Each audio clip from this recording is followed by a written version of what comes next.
Day 7 of training camp here at the UC Health Training Center, joined now by former Broncos offensive lineman Mark Schlereth, ESPN analyst, and also entrepreneur. Got to try that stinking good chili at your local grocery store. Mark, you like getting back out here at practice? I love it. Love having Cougs back. I love the invitation to come back and to be part of it, and you know, just to get the feel. It's always fun, and the game is always evolving, but it always, to me, stays the same. If you control the line of scrimmage, you're going to win the majority of your games. So it's been fun to watch this young group try to come together here at practice, and this is my first day, and you know, I'll be back sometime in the future as well. Obviously, the Broncos offensive linemen they got some young guys up there. Yeah. Did anything stand out to you watching practice today? Well, just the fact that they're young, and you know, from a technique standpoint, they're unpolished. But the bottom line is this: there's a lot of cool things about playing that position.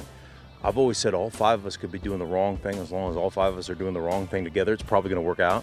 And so you can see that if you're going to make a mistake, at least it's going to be a mistake that's on the aggressive side.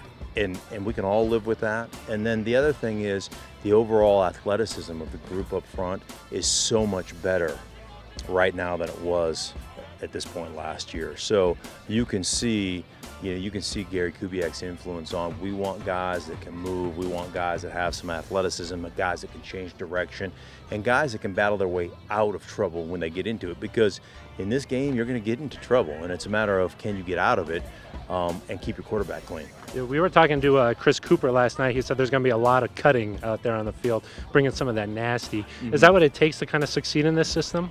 Well, yeah, on the backside of plays, you definitely want to be able to do that. You definitely have to understand the teamwork as a function. And in the zone game, it's really about taking the line of scrimmage to the next level. And one thing you don't want to be in, as a coach used to say to me all the time, don't be in a hurry to get where you're eventually going to be.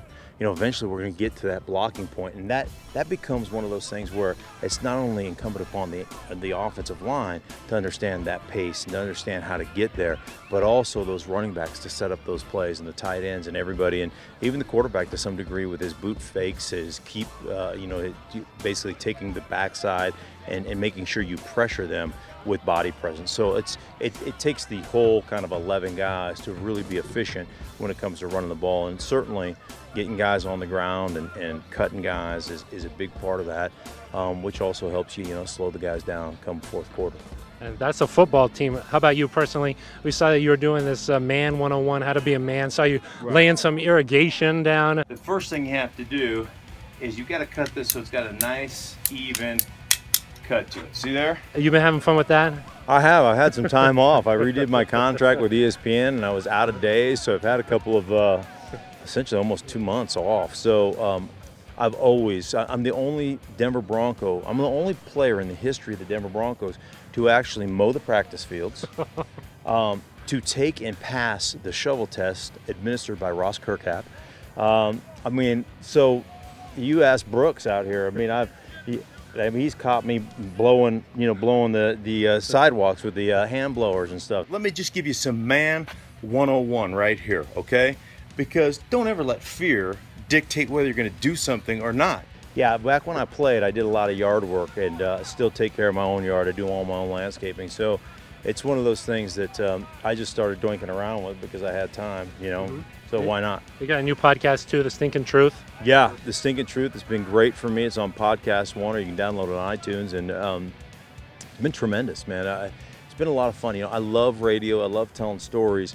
The problem is, depending upon the time of year, you have to focus on NBA or things that you're really not that, for me, I'm not that interested in, and I'm interested in this. This is what inspires me, pro football. So that's what I get to talk about for an hour, and it's been awesome. Okay, well, thank you very much. My Thanks pleasure. for joining. I really appreciate it. Yep. Make sure you check that podcast out, The Stinking Truth with Mark Schlereth, available on iTunes.